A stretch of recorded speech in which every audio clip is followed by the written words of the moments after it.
Welcome to the African History Network show. It is Tuesday, October 12th, 2021, and we are live right here on 910 AM, the Superstation of Future Radio. I'm your host, Brother Michael Imhotep, and we are going to be joined in just a minute here by Dr. David Imhotep, author of the book, The First Americans Were Africans, Documented Evidence. The First Americans Were Africans, Documented Evidence, and his new book that just came out a few days ago, The First Americans Were Africans, Expanded and Revised, which is a fantastic book that gives more evidence of the African presence in the Americas, dating back tens of thousands of years ago, including the land that we call the United States of America.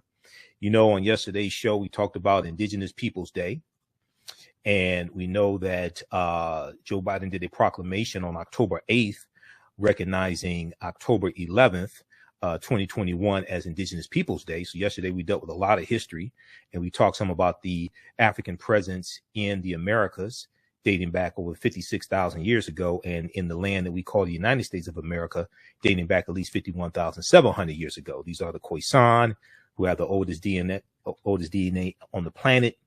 They go all around the world. They're the ancestors to the Ainu and the Twa, and they were here in this land in the territory we call South Carolina and Georgia, as the discovery in 2004 by Dr. Albert Goodyear, who's an archaeologist at the University of South Carolina, as that discovery showed. Okay, so on yesterday's show, I said I'll reach out to Dr. David Imhotep today and see if we could get him on the show, on today's show, so we can talk about this some more. And I was able to do that. Now, we know that October 12th is the anniversary. We don't celebrate it, but it's the anniversary of Christopher Columbus landing in the Bahamas, October 12, 1492. Okay. That's the anniversary of Christopher Columbus landing in the Bahamas. Now, we know yesterday was Indigenous Peoples Day, and today is the anniversary of Columbus landing in the Bahamas, which and Columbus is central to the spreading of slavery, racism, capitalism, and the exploitation of indigenous people.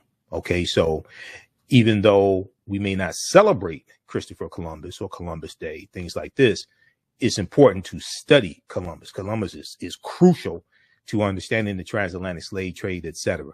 Shakita, were you able to get Dr. David Imhotep on the line? Because he just called me. She's about to call you. This is my phone. She's about to call you. Okay, just hang up. All right. Okay, so on the African History Network show, we focus on educating, empowering, and inspiring people of African descent throughout the diaspora and throughout the world, because right now it's corrects wrong behavior. What you do for yourself, what you do to yourself, and what you allow other people to do to you and get away with is based upon what you think about yourself. What you think about yourself are published on this subject. After colossal Negroid stone heads were first excavated in Mexico in the 1860s, several Latin American scholars began to speculate that Africans had sailed to the New World in ancient times. Several Latin American scholars began to speculate that Africans had sailed to the New World in ancient times. Now, unlike his predecessors,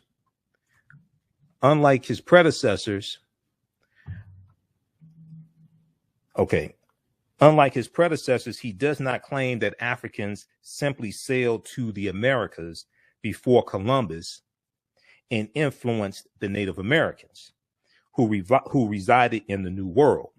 Dr. David Imhotep painstakingly states, and we know his first book, The First Americans Were Africans, Documented Evidence, is backed up by 713 footnotes and 7 peer-reviewed articles. This book here, my copy is autographed by Dr. David Imhotep, because I'm not new to this at all. All right, so just so people understand. Unlike his predecessors, Dr. David Imhotep does not claim that Africans simply sailed to the Americas before Columbus and influenced the Native Americans who resided in the New World. Dr. David Imhotep states instead that the Native Americans themselves were Black Africans who first reached the New World at least 130,000 years ago. Okay, let me repeat. Now, we've talked about 130,000 years here on this show before. We've talked about the article from 2010 from the New York Times that talks about how on the Greek island of Crete, archaeologists did excavations for over the course of 2 summers, and they found stone tools that date back at least 130,000 years ago. Okay. Now, citing skulls and skeletons, footprints in lava, campsites, genetic M1 genetic markers in dealing with DNA, linguistics, paintings, carvings, architecture, and Egyptian writing, artifacts, and structures. Now, Dr. David Imhotep received his PhD, received the first PhD, concentrating in ancient African history from Union University in Cincinnati, Ohio. He has served as president of the Egyptology Society at the Miami Museum of Science and Planetarium, and was the founder of ASCAC, Association for the Study of African Association for the Study of Classical African Civilization in Miami in 1991, the Miami chapter of ASCAC. He has been featured in several magazines, such as the Journal of Black Studies, an article entitled The African Aqualithic Period. This book is the first in a series of books designed to cause any books about ancient African history to be rewritten. We want to welcome back to the African History Network show one of my friends, Dr. David Imhotep. Hotep, brother, how you doing tonight? All right, take him off mute. Well, all right, brother, how you doing tonight, Dr. David Imhotep? I'm doing very well. All right. How are y'all? All right, excellent, man. Well, look, it's good to talk to you earlier today, and we were talking about Indigenous Peoples Day. We were talking about Christopher Columbus, and one of the things that I was saying was that October 8th, President Joe Biden did a proclamation issued October 8th, and it declared October 11th as Indigenous Peoples Day. And some African Americans didn't realize that Indigenous Peoples Day also includes us. Okay, so that's one of the things we want to talk about, and then I also want to talk about your new book as well. And then, as we discussed earlier today, October 12th is the anniversary of Columbus landing in the Bahamas. Also October 12th, 1492. So, talk about. We know your new book is out, your long-awaited new book. Talk about the premise of your book once again, because it's going to shock people, because so many of our people think that we first came here August 20th, 1619 in Virginia. Yes, I have. I don't know if people know what peer-reviewed evidence is, but peer-reviewed evidence is if a amount of scholars, more than 12, all get together and they agree on a certain piece of evidence, then it's peer-reviewed, and no one can overturn that. And I have the updated version of what I've heard about when the Americans were in Africa and in the Americas. And what I have for peer-reviewed evidence is they were here in the Americas between 250,000 and 325,000 years ago. Okay, 250,000 and hold on, so let's say that again. 250,000 to what? Okay, they were here between 250,000 and 325,000 years ago in the Americas. Okay, so which Africans were these, and where in the Americas were they? Okay, well, what Africans they were from Central Africa, Southern Africa. You talking about the Khoisan? You talking about the Khoisan? Yeah, it could probably be the Khoisan. Yeah. Okay. But no matter what name you put on it, they were African. Okay. And they were short Africans. Now, right. Check that out. They were short Africans between 3.5 to 4.5 feet tall. Okay, so those are like the Khoisan or the Is Twa. that amazing or not? Yeah, yeah. So those are like the Khoisan, the short-statured Africans who have the oldest DNA on the planet, and we know they're in southern Africa. Okay, the Khoisan. Okay, so 250,000 to 325,000 years ago. So where in Central America were they? They're in Mexico. Where, as best as you can, narrow down where they were. Right there in Central America, in the area of there's a few. Now I'm trying to think of. Yeah, it was in Central America. It was definitely in Central America is where they came. Because when you come over, when you jump off of Alkebulan, which is the correct name for Africa, when you come off of Alkebulan, and you can put a boat in the water, and the water waves of currents will take you straight into the Caribbean. Right. And this is where the first Africans came into the Americas through that mode. Now there was another way that they came, and that was from China across the Bering Straits into Canada, and then into North America. Okay. So there were two different ways that they came in. Okay, we're coming up here on a commercial break. In your first book, The First Americans with Documented Evidence, and we'll connect this to your new book, you talk about Africans began sailing to the Americas at least 60,000 years ago. Okay. Now, do you have to push that date back, or is that still accurate? That's accurate, and it's peer reviewed, like I said. Between 250 and 225,000 years ago, they were in the Americas, and that's peer reviewed. Okay. When we come back from the break, we want to deal with specifically in the land we call the United States of America, and we want to talk about the Khoisan in the territory we call South Carolina and Georgia, and the discovery from Dr. Albert Goodyear that puts these Africans there at least 51,700 years ago. And we also want to talk about your new book, The First Americans Were Africans, Expanded and Revised, and talk about some of the new research there as well. Okay, stand by, Dr. David Imhotep. Okay, you listen to the African History Network show right here on 910 AM Superstation, the Future Radio. I'm Michael Imhotep. We'll be back in a few minutes. Welcome back to the African History Network show right here on 910 AM, the Superstation, the Future Radio. I'm your host, Brother Michael Imhotep. It is Tuesday, October 12th, 2021, and we are live.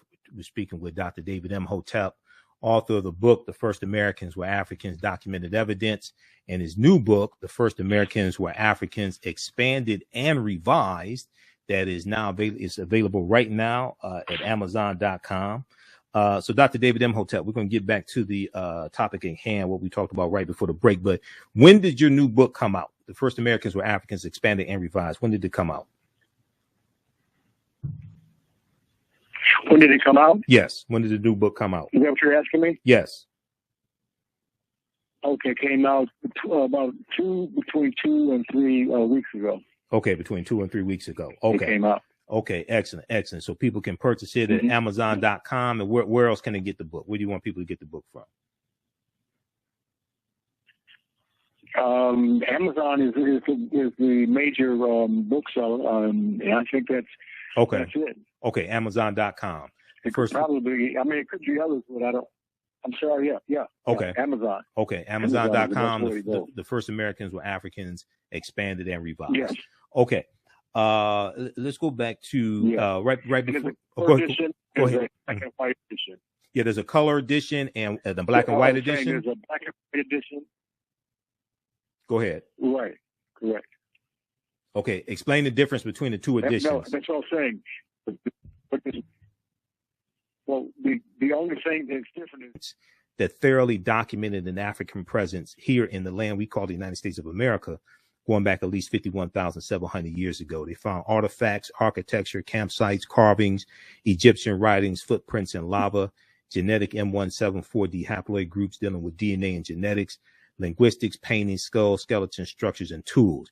Now, this is, and you can contextualize this and flesh this out and add in new research as well. This is before Native Americans, the people who we call Native Americans, existed. Is that correct?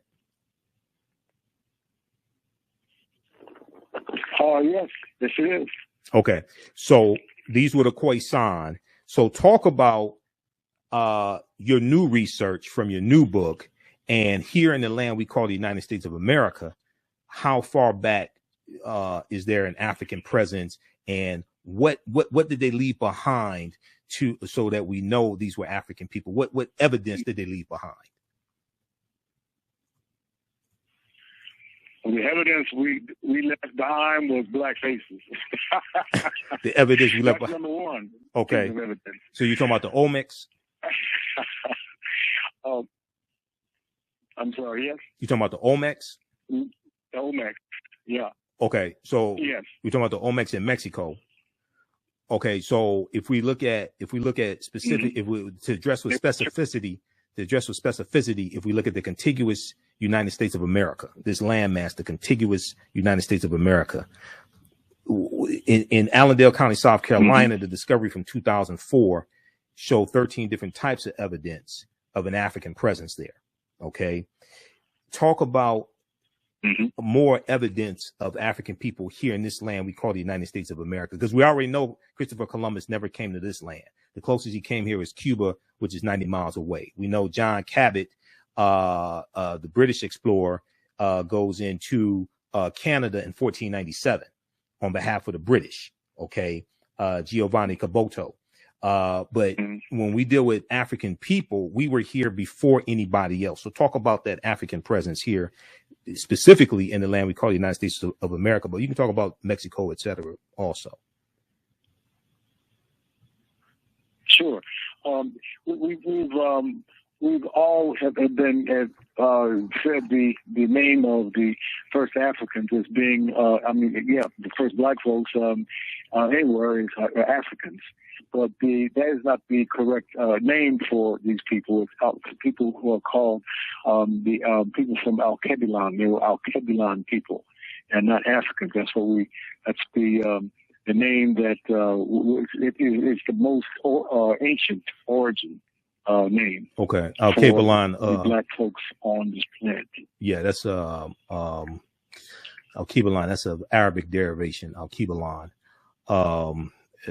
Al is an Arabic prefix like algebra, alchemy, alcohol, al-Andalus. That's introduced into Europe by the Moors. Those things, algebra, alcohol, alchemy. Alchemy is what they called chemistry of chemi, of chemet. Okay, so when we talk about, if we look at, very well put. Very well put. Oh, thanks. And just so people are not confused, just so people are not confused, Africa was not named after Publius Cornelius Scipio Africanus. He took his surname after he conquered that territory. This deals with the Punic Wars. Africanus means belonging to Africa or of Africa. It's Latin. You can look at Cassell's Latin English Dictionary, 2002 edition, page 11 in the entry for a fear. Africanus, Africa means land of the Afri, in reference to the Afri, who were black African people in Algeria and Tunisia. Tunisia used to be called Carthage.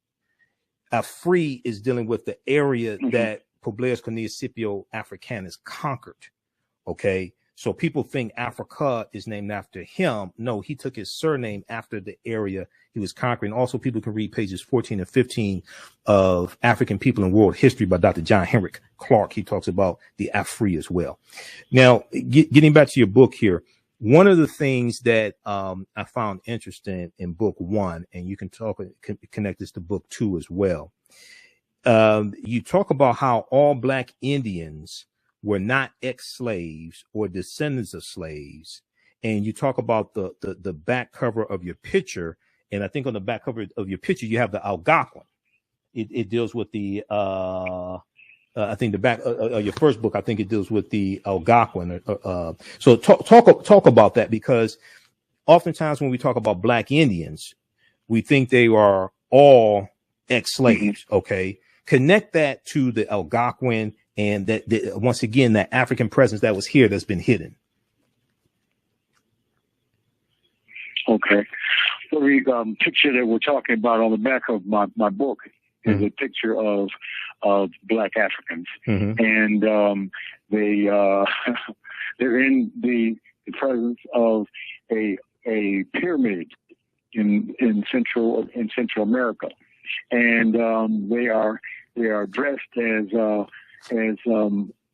other people in India. They have the layer of people below them in the picture that only have what looks like strings around their waist to hide their genitals, and then they have the cornrows, and then there's another one that's in the same picture where people are standing up looking at each other, and they're wearing the different outfits like leopard skins and different things of that nature, and they have hats on. So, and this is a picture of what was going on inside one of the pyramids in Central America. And let me tell everyone that pyramids have been made only by Africans. They were not made by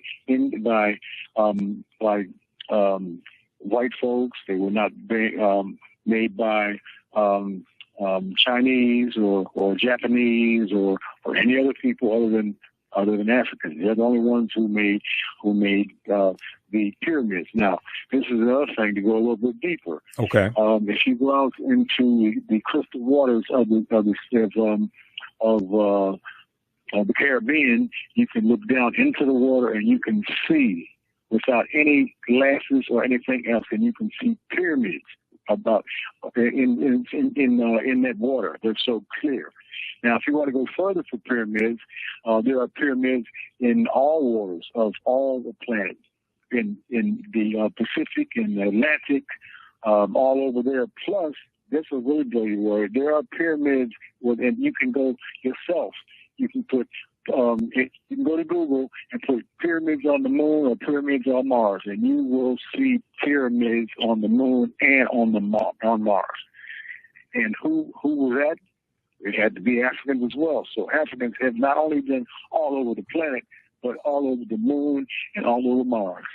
I'm done. Right. And I know on the surface of Mars, there are pyramid-like structures, and there's also an imprint of an African face on the surface of Mars. Now, when you get into the oral traditions of African people, the Amazulu or the Zulu of South Africa, they say they come from Mars.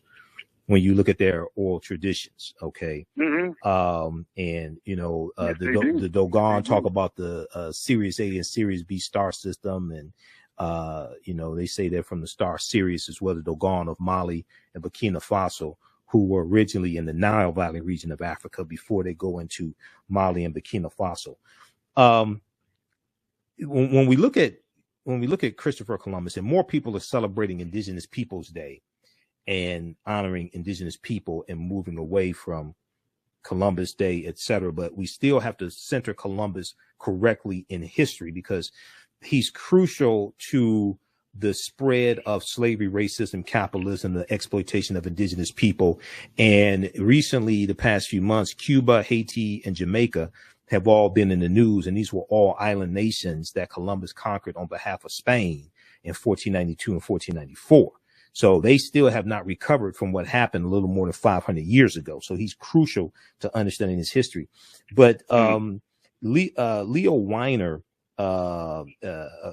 renowned American historian and linguist, Leo Weiner, said one of the strongest pieces of evidence to support the fact that Black people sailed to America before Christopher Columbus was a journal entry from Christopher Columbus himself. And I think you've talked about this as well before. He explains that Columbus noted that in his journal that the Native Americans confirmed, quote, black-skinned people have come from the southeast in boats trading in gold-tipped spears, end quote. Talk about that for a minute. There you go. Yes, well, gold is a hot commodity now, as as it was in the very beginning. Because when people saw these rocks and these stones that were gold, that's a different color and a different type of material. So it was a number one commodity, and they would trade in gold as we trade with dollar bills and coins. So yes, it's a very, very, very interesting subject to go into on that end. Okay, and so Columbus is seeing. He's talking to the Native Americans are confirming that Africans sailed there, but also came from the southeastern boats. But also in your first book, you talk about how 70%, and you and I have talked about this in previous interviews, at least 70% of the people Columbus encountered on his 4 voyages were African people. Okay, you talk about this as well. Yes. So explain that. The reason why I say that is because when we study Columbus, and those watching on Facebook and YouTube, I'm going to pull up a slide here to show where Columbus went on his 4 voyages. Once again, he never came to the land we call the United States of America. He goes into the Bahamas. He called the Bahamas San Salvador. He landed in the Bahamas today, October 12th, 1492. He goes into Cuba, Haiti, Puerto Rico, Honduras, Panama. He goes into Central America, goes into South America a little bit. But normally when we talk, for instance, when we talk about the island of Hispaniola, or what he called La Isla España or something like that. That's what he called it. I have to look at the exact spelling of it. He called it La Isla Española. That's what they called it. And then it became anglicized as Hispaniola. Okay, it means the Spanish island. And we know the 1/3 of it to the west of that island of Hispaniola, it was R.I.P., which is an Arawak word. Today we call it Haiti. But traditionally, when we look at these areas, we talk about the Taino, we talk about the Arawaks, we talk about the Saboni, etc. But we don't talk about Africans that were there prior to 1501, when the Spanish start taking Africans into these islands that they're conquering, 1501, 1502. Talk about the Africans that were there prior to that. Okay, the Africans that come in there, that were there prior to that, had a different type of dress than the ones that came to them, because it's just like anything else. You know, if you're in a neighborhood, say when you're a child, there's a form of dress that people naturally use, and then if you go maybe 30 or 40 or 50 years later, the styles have differed. So these are people who don't stand still. They correct their language. They connect their clothes with other clothes from other peoples, and sometimes those types of clothes become more desirable than the clothes that they had, so they change those. And as far as the foods too, the foods are different in different places, so they learn about different foods. So it's an amazing way that two peoples come together, but they still look the same. Okay, now we were talking about the Algonquin a minute ago, and you talk about how Egyptian artifacts found across North America, from the Algonquin writings on the East Coast to the artifacts and Egyptian place names in the Grand Canyon, are all signs of an early arrival in the Americas by Africans. So talk about that a little bit and explain who the Algonquin were, because the Algonquin, that's not a term that we hear often. Who were the Algonquin? The best answers to that is they were African, or Alkebulan peoples, and they didn't look any different except for maybe their hairstyle. Their clothes were the same. Their rituals were mostly the same. And the structures that they built, however, were a little different. Some had the Mexican-looking homes. Some had the wooden homes, and there was a third. I can't remember what it was, but they had different types of homes depending on where they came from and where they began, and when they get to wherever they are, they'll see homes that are like in the cowboy days. You know, the cowboys come and they get into the Indian villages. They see teepees. They've never seen teepees. So different things are what have happened over the years. Okay.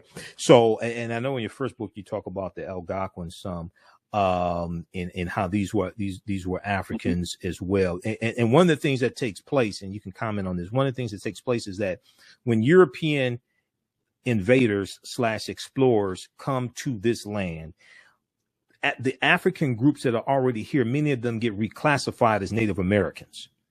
So then that way, if you don't know what happened before Europeans got here, you won't understand what happened to those groups of African people that were here. You know, I don't know if you're familiar with Dr. Jose Pimenta Bay, but he's one of the baddest scholars on the history of the Moors, and Professor Kabahai Wata Kamene told me that personally. But Dr. Jose Pimenta Bay used to teach classes on the history of the Moors at Temple University, and I've interviewed him before. And he has an excellent essay in the book Golden Age of the Moor, edited by Dr. Ivan Van Sertima. But Dr. Jose Pimenta Bay says that if you don't know the names that your people have had throughout history, you won't know how to find yourself in history. Okay, so you're looking for Negro, but don't know Moor deals with you. You're looking for colored, but don't know, Algonquin is referring to African people also. So you've talked about before how Asians come to this land around 3000 BC, and they intermix with the Africans who are already here. Talk about that, and who are the offspring of that intermixing of Africans and Asians? That would be the red man. Isn't that something? That's the red man. They look a little different because they came across other people that looked different than they did, and you put them together, and you have the American Indians. They are the ones who are there when the Africans get there, because of the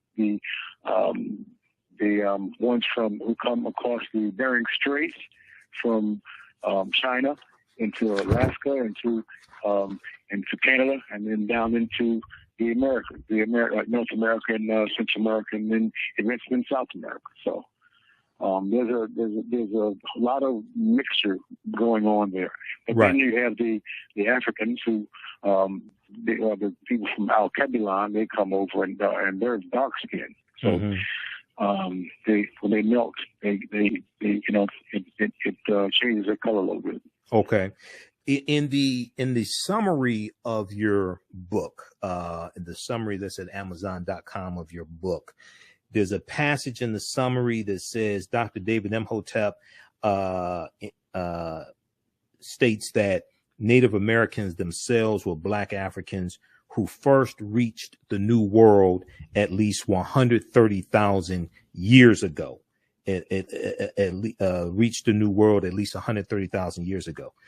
Where did they go? Where did these Africans go? Where did they go into 130,000 years ago? And what type of archaeological evidence are we citing of this African presence 130,000 years ago, which blows the Clovis culture out the water in New Mexico, which dates back about 13,000, 14,000 years ago, the Clovis culture.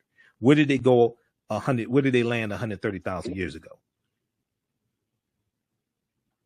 Okay, as I said before, it came from Al-Kabilan, Africa, into the Atlantic Ocean, and then when they do that, the winds blow them into central, or into the area of between Florida and Central America. Okay, and that's the Caribbean. Okay, that's where they came into. Okay, between Florida and Central America, so they're somewhere into in the Caribbean. Into the Caribbean. Okay, all right, and then so they're sailing. Go ahead, finish your thought.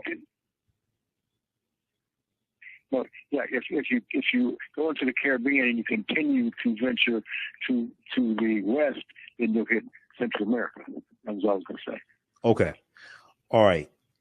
Or Mexico, as it were, right. if you will.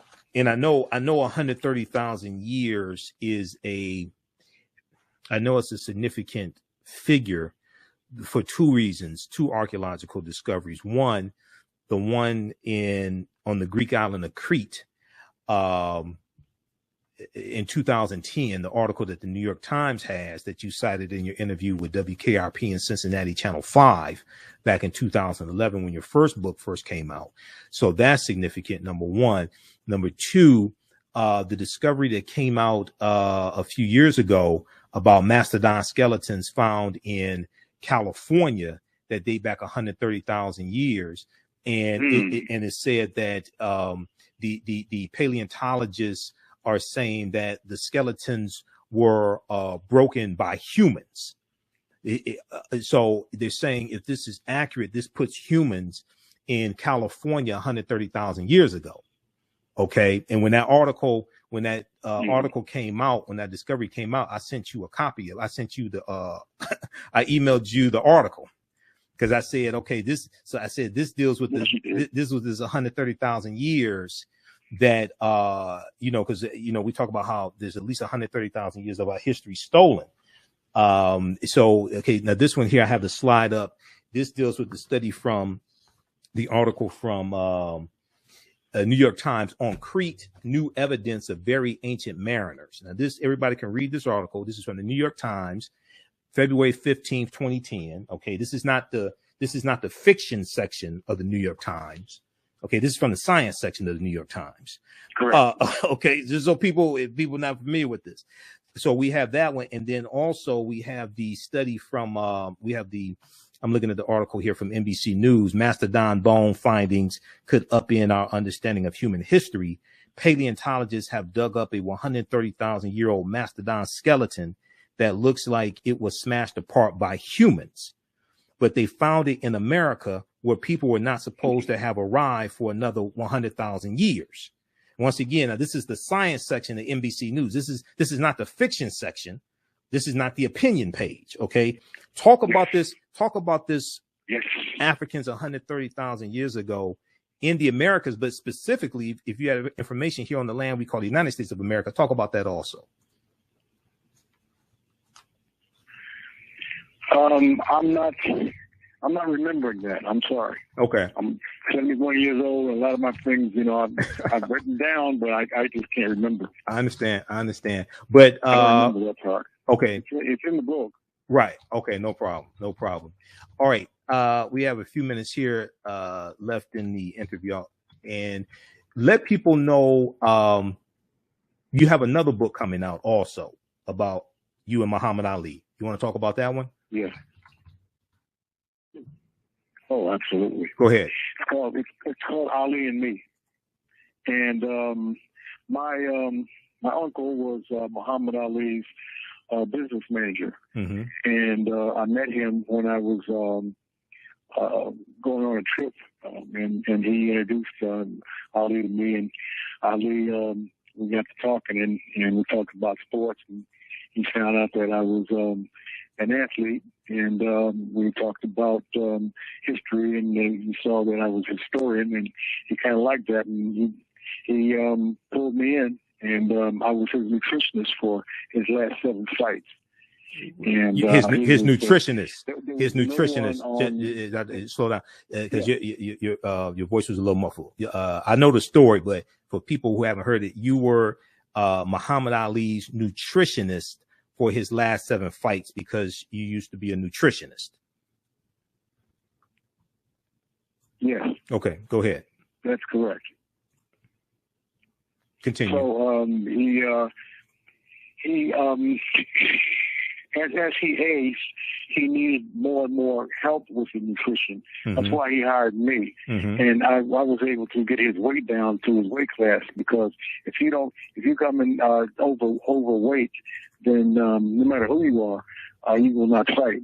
Right. So I had to put him on a diet that was not pork and beans and steak and liver and different things like that. The only meat that we allowed him to or we wanted him to eat, which he did, and that was fish. Because fish there's no fat in fish. It's pure protein. So he was on fish, and he was on. I had him eating a lot of foods that you didn't have to cook. You know, there's some foods that are taste just as good, even better cooked than they do when you take them from the fields. Right. So it was a wonderful time with this guy. There was no one who didn't like the guy. Even Joe Frazier. After he beat Joe Frazier, they became friends again. So there was no one on this planet, I mean, that we knew of that did not like and respect this man. He was a special guy. Well, he fought Joe Frazier 3 times. He fought Ken Norton 3 times. Right now, up on the screen, we have a picture of you and Muhammad Ali that you sent to me before.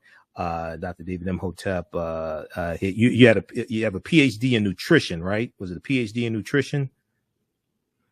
Correct. Okay, PhD, because he has 2 PhDs, right? And Muhammad Ali gained weight quickly. That's the other thing. So you had to keep a close. He had to stick to a strict regimen when training, especially as he got older, because he gained weight quickly. And you know, he was a phenomenal fighter. We know he fought Ken Norton 3 times. He had wars with Joe Frazier. He fought, if I remember correctly, he fought Floyd Patterson twice also, right? I think he fought Floyd Patterson twice. Okay. Yeah. Now, did you see the 4-part documentary series Muhammad Ali by Ken Burns? Did you see that on PBS? No, I did not. Oh, I got to send you the link. It's on Public Broadcasting System's website. You can stream it. It aired on TV on PBS, but they have all 4 installments. It's 8 hours of documentaries of a documentary of Muhammad Ali. It just came out last month. They went through about 15,000 photographs. Oh my God.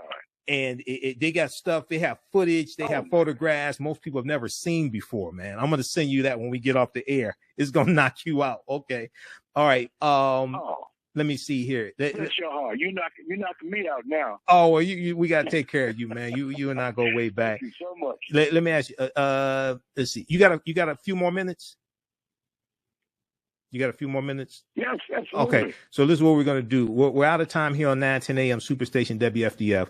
I'm going to call you right back from my Skype line on the phone, and then we'll continue for a few more minutes, and we'll let you get a few more questions in. Okay, so she's gonna disconnect the call on that end. I'll call you right back, Dr. David Imhotep. Hopefully you learned a lot today, and be sure to register for the online history classes that I teach on Saturdays and Sundays.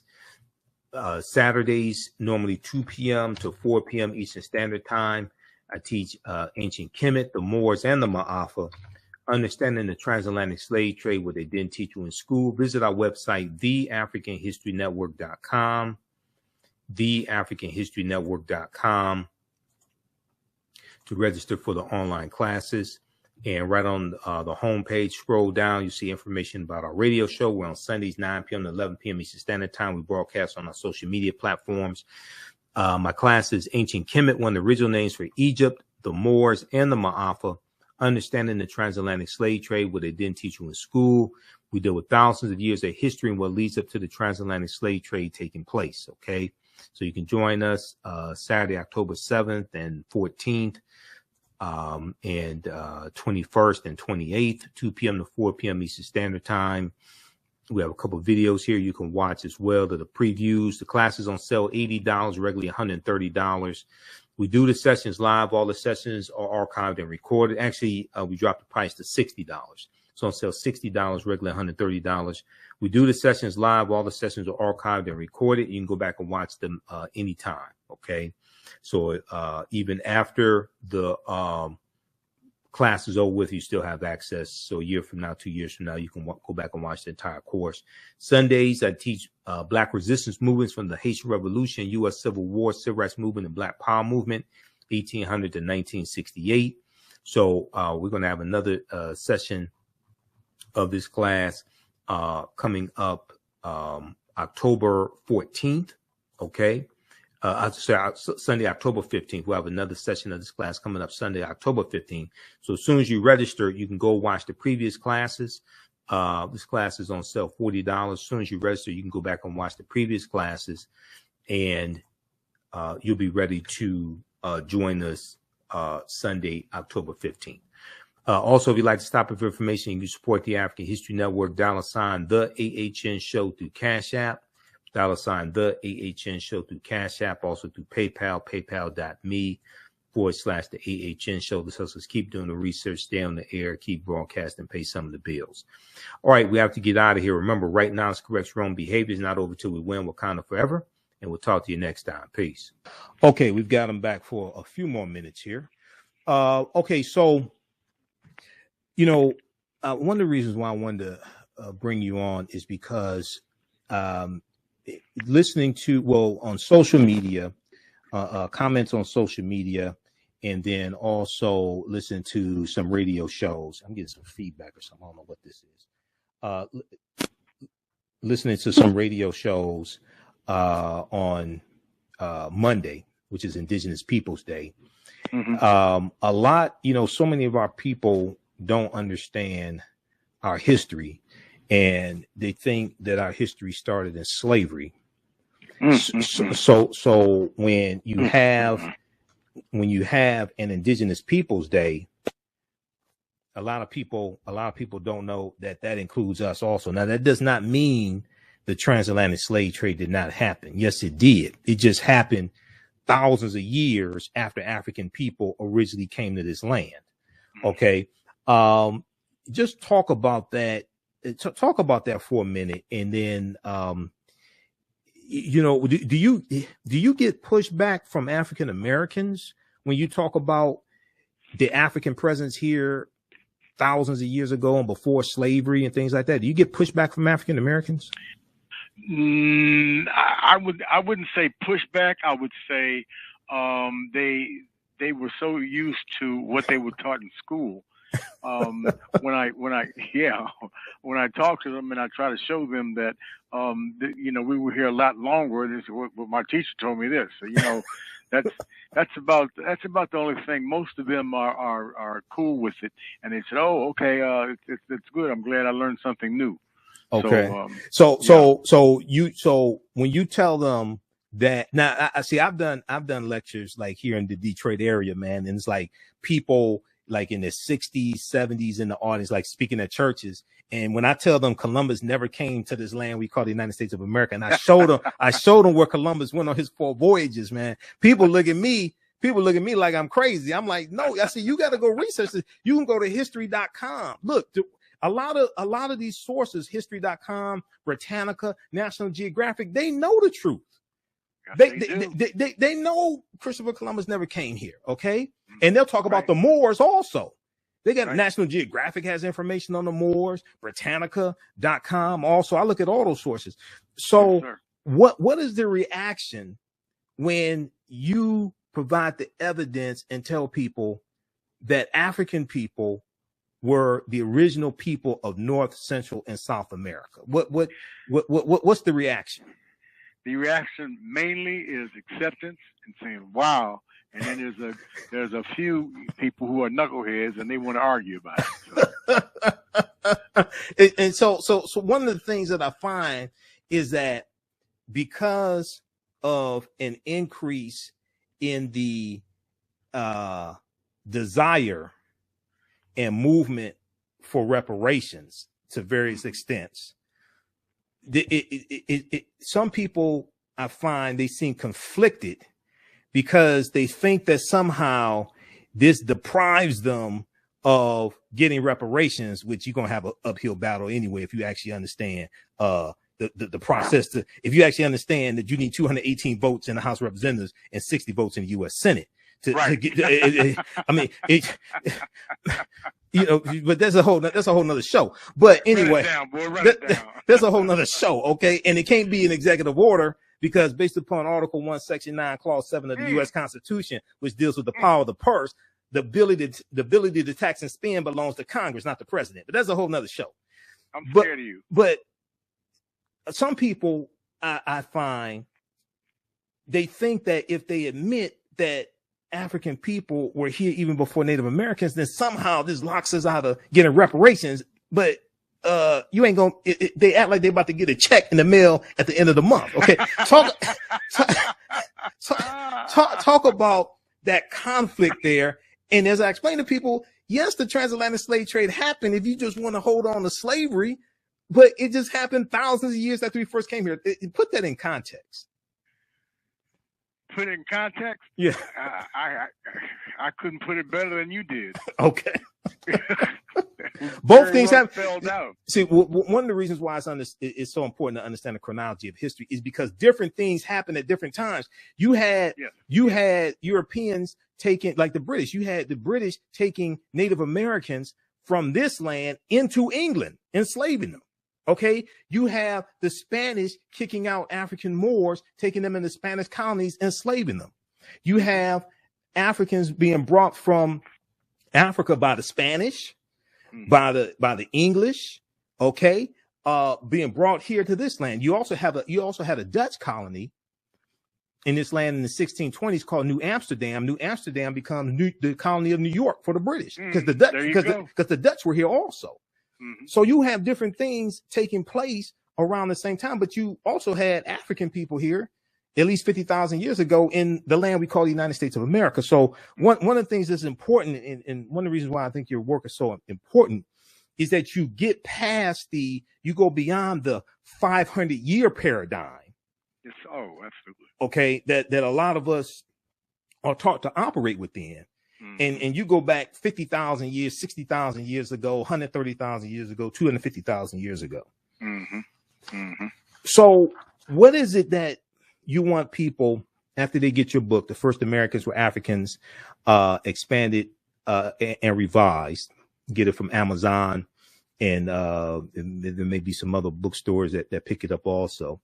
Mm-hmm. What is it that you want people to take away from this book? After they learn this history, we have to put it into usage. Okay, this history is not designed just to debate one another on YouTube. Right. Okay, what do you want people to do once they obtain this knowledge? Black folks, right? Yes. Okay, I want them to understand that what they learned in school coming up was incorrect. It was racist. And it's hard to hear this information for what 18 years, what, from first grade to 12th grade. It's hard to let that go. You know how you have habits and things. It's hard to let it go, even if it's for your richness of your background is so phenomenal. It's hard for them to even accept that. So I do run into some people like that, but most of the people accept it and they say, "Wow, really?" You know. So I don't know. It's a phenomenon that we need to brush off and get with it. Okay.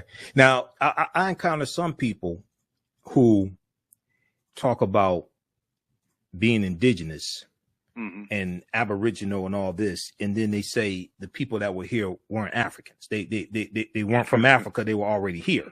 I'm like, okay, so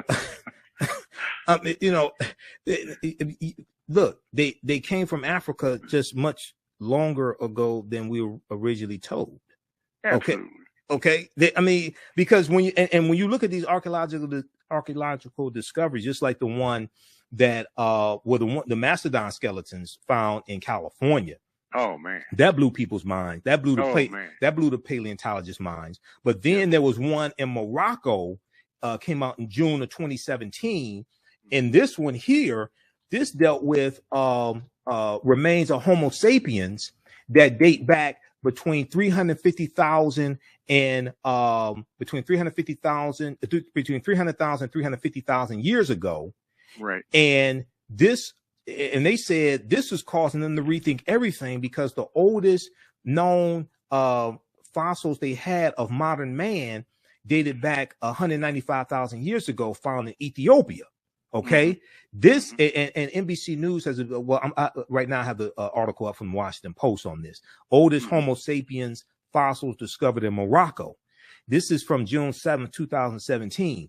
Bones found in a cave in Morocco add 100,000 years to the history of modern human fossils. These bones are from, quote, early anatomically modern humans, our own species, Homo sapiens, modern man, with a mixture of modern and primitive traits. An international team of anthropologists, paleontologists, and evolutionary scientists report in a pair of papers published in the journal Nature back in June 2017. And they said the oldest Homo sapien bones known to date, the oldest Homo sapien bones known date to about 200,000 years ago. But the new analysis. Hold on just a second. Hold on, I'm getting some feedback. Okay, but the new analysis shows these bones are surprisingly old, 300,000 to 350,000 years old. This blew the 195,000 year old fossils out of Ethiopia. That blew that out the water. There you go. Okay, so talk about this for a minute, because now we're looking at, and one of the things they said when you read these articles and you read this about this discovery, they said that they're seeing now that Africans started migrating out of East Africa much earlier than they previously thought. Talk about that for a minute. I can't. Okay. All right.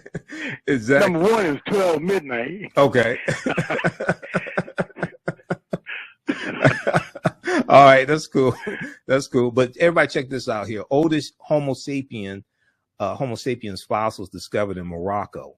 Okay. And then that's Washington Post. Because as I explained to people, these archaeological discoveries, they have these in mainstream media, in print, in the New York Times, National Geographic, Washington Post, ABC News, CBS. Now you may not see it a whole lot on cable news, but they do have these articles.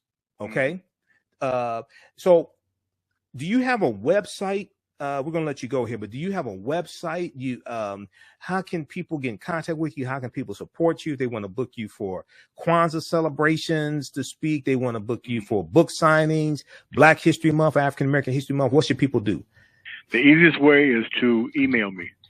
And that's my name, David, Imhotep @gmail.com. Okay. David, Imhotep.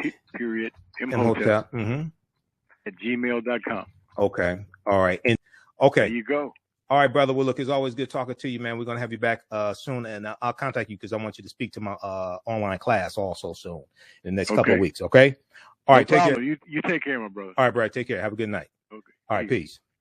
All right, everybody. That was Dr. David Imhotep, an extended session with Dr. David Imhotep, author of the book, The First Americans Were Africans, Documented Evidence, his first book, which is out of print. His new book, and I want you to support this, The First Americans Were Africans, Expanded and Revised. The First Americans Were Africans, expanded and revised. As we talked about on yesterday's show on Indigenous Peoples Day, yes, the transatlantic slave trade happened. Yes, African people were brought here during the transatlantic slave trade, but we came here over the course of tens of thousands of years. There were waves of African people. We didn't just come here at one point in time. So we have to understand that history. This was our land stolen from us. We were here before the people who we call Native Americans came into existence.